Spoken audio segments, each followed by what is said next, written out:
বাঘের সঙ্গে মানুষের লড়াই শুনতে অবাস্তব মনে হলেও এমনই এক ঘটনা ঘটেছিল ৩৫ বছর আগে। বাগেরহাটের শরণখোলার উত্তর সোনাতলা গ্রামের সামাদ হাওলাদার সেই ভয়ঙ্কর অভিজ্ঞতার সাক্ষী। ১৯৯১ সালের ১৬ জুলাই পূর্ব সুন্দরবনের চাঁদপাই রেঞ্জের ঢাংমারি বনে কাঠ কাটতে গিয়ে বাঘের মুখোমুখি হন তিনি। সকাল ১০টার দিকে বিশ্রামের ফাঁকে খাবার খেতে বসতেই হঠাৎ সামনে আসে এক বাঘ, মুহূর্তেই তার উপর ঝাঁপিয়ে পড়ে। বাঘের থাবায় ক্ষতবিক্ষত হয় শরীর, চিরদিনের মতো হারিয়ে ফেলেন দুই চোখ। ডাইনবাড়ি নামার পরে করম জলে বইয়া এখানে আমরা বলা কাট কাটি।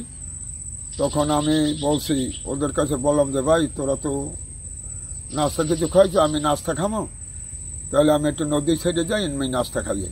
তখন সিরিয়াল লই গেলাম লগে ওইটা, সিরিয়া আর গরুল হয়ে লগে লই গেছি। তো ওরা কাজ করে আর আমি নদীর সাইডে আই, একটা গোল গাছের বাগান বিরাট, নদীর সাইডে আমি গোল গাছ হেলে গেলাম দিয়ে বসে, কিন্তু পিছন যে বাঘে আমার আক্রমণ করতে পারবে না এমন কাজে আমি বসি। তখন ওই দাওটা আমার হাডুর চলে আর ওই সিরিয়া হাতে লইয়ে ফুয়োই আর খাই।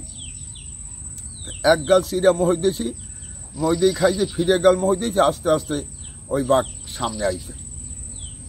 যখন বাঘ সামনে আইছে তখন আমি ওই তাল গাছের ডেগা লাগে একটু মাথা দিয়েছি। যখন মাথা দিয়েছি তখন আমার এই গেড়ি বেজায় থাবা দিয়েছে, এই গেড়ি বেজায় থাবা দিয়েছে।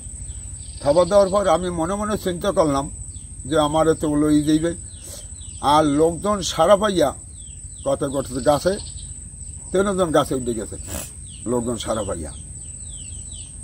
পাই গাছে উঠছে মতো। তখন আমি মুখে স্বীকৃতি দিয়েছি, ওরা সবাই গাছে উঠিয়া যার কামে এই রয়েছে। এখন বাঘে যখন আমাকে বসুন্ধরা টিস্যু অশুদ্ধতার বিরুদ্ধে এক বিন্দুও ছাড় নয় আক্রমণ করে, তখন আমি বাঘের মুখে হাত দিছি। বাঘের মুখে হাত দিয়ে জিব্বা ধরিয়ে লেছি। জিব্বা ধরার পর আমার হাতে আমার কামড় দিয়েছিল, এই তারা একটা কামড় বসাইছে আর কবজা দিয়েছিল একটা।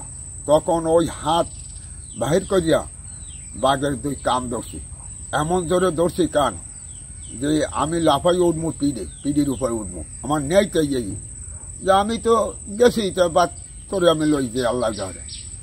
তখন লাফাই যখন পিডি উঠে দিই তখন বাঘের মাথা জাগাই ফেলায়। হ্যাঁ, তা আমি আল্লাহকে স্মরণ করছি যে আল্লাহ তুমি আমার একটু জোর দাও, আমার গায়ে শক্তি দাও। তখন বাঘের ঠোঁট পাশাই কামড় দিছি। বাঘের ঠোঁট পাশে যখন কামড় দিছি তখন 3টে দাঁত এই বাঘের ওডের লাগে রয়ে গেছে, 3টে দাঁত। তখন ওই বাঘের ব্যথা পাইয়ে থাপা দিয়েছে। কিন্তু এইরকম করতে করতে তো বাঘের সাথে 1-1.5 ঘন্টা লড়াই করলাম। সাথে দিচ্ছে বেশি না ভাইয়া, বাঘ আবার ফিরে আবার ছাড়া দিয়েছে ওই গলায় হেনে একটু নখ দিয়ে গলা ফুটে করে ফেলাইছে।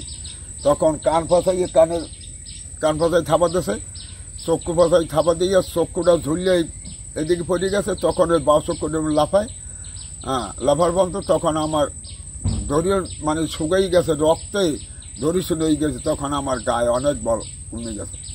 তখন চোখে কিছু দেখি না, ব্যাপার কি চোখ গেল কে আমার।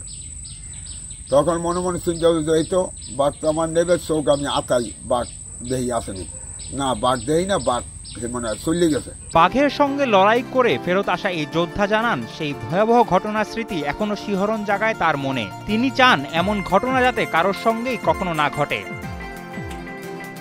Desk report, Kaler Kantho.